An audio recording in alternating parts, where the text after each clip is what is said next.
ओम नमः शिवाय। श्री शिव महापुराण भाषा अथा कोट रुद्र संहिता प्रारंभ। प्रथम अध्याय। सदाशिव के 12 ज्योतिर्लिंग एवं उपलिंगों का वर्णन। मुनियों ने सूत जी से कहा, हे प्रभु, आपने लोकहित के लिए भगवान शंकर की परम पवित्र अनेकों कथाएं सुनाई हैं।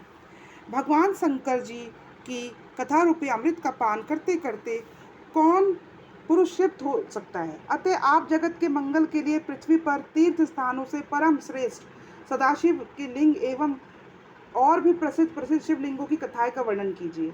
यह सुन शिव भक्त सूत जी बोले, ऋषियों, आपने संसार हित की कामना से बड़ा सुंदर प्रश्न किया है। आपका शिव कथा में एक महान प्रेम है और मैं आपको यथामति शिव कृपा से कुछ ना कुछ सुनाता हूँ। भगवान शंकर के लिंगों की गणना भला कौन कर सकता है। वे तो पृथ्वी पर क्या असंख्य ब्रह्मांडों में फैले हुए हैं। अतः मैं मुख्य मुख्य शिवलिंगों की कथाएं सुनाता हूँ, आप लोग सुनिए। सौराष्ट्र देश में सोमनाथ जी, श्रीशैल मल्लिकार्जुन, उज्जैन में महाकालेश्वर, ओंकार जी में परमेश्वर, हिमाचल के शिखर पर केदार जी, डाकनी देश में भीमशंकर, काशी में विश्वनाथ जी, गोमती नदी के तट पर त्र्यंबकेश्वर जी, सेतबंधु में रामेश्वर जी एवं शिवालय में कुशमेश्वर जी, ये 12 ज्योतिर्लिंग कहे जाते। बोलो हर हर महादेव। जो भी प्राणी प्रातः काल उठकर उन 12 का स्मरण पूजन आराधना आदि करते हैं, उनके पाप ताप सभी नष्ट हो जाते हैं। वे अनेक मनोरथों को प्राप्त करके परम पद को पाते हैं।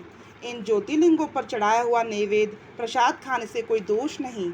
उनके प्रसाद ग्रहण से तो सभी प्रकार के पाप भस्म हो जाते हैं। जो भी मनुष्य इन लिंगों में से किसी का भी निरंतर पूजन किया करता है, उसका पुनर्जन्म नहीं होता है। वधिक, कसाई, शूद्र, नीच जाति, पतित से पतित कोई भी ज्योतिर्लिंगों में से किसी एक भी लिंग का दर्शन कर ले तो उसका ब्राह्मण घर में जन्म होता है। फिर वह शुभ कर्म करके मोक्ष पाता है। ऋषियों, इन ज्योतिर्लिंगों की महिमा ब्रह्मा विष्णु आदि देवता भी वर्णन नहीं कर सकते। अब उनसे उत्पन्न हुए शिवलिंगों की कथा सुनिए। समुद्र एवं पृथ्वी के मिलाप वाले स्थान पर श्री सोमेश्वर जी का जप लिंग अनकेश नामक लिंग है।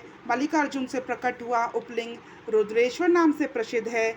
वह भृगकेश देश में संपूर्ण प्राणियों को सुख देने वाला है। नर्मदा नदी के तट पर महाकाल नामक शिवलिंग से प्रकट हुआ दुग्धेश नामक उपलिंग है।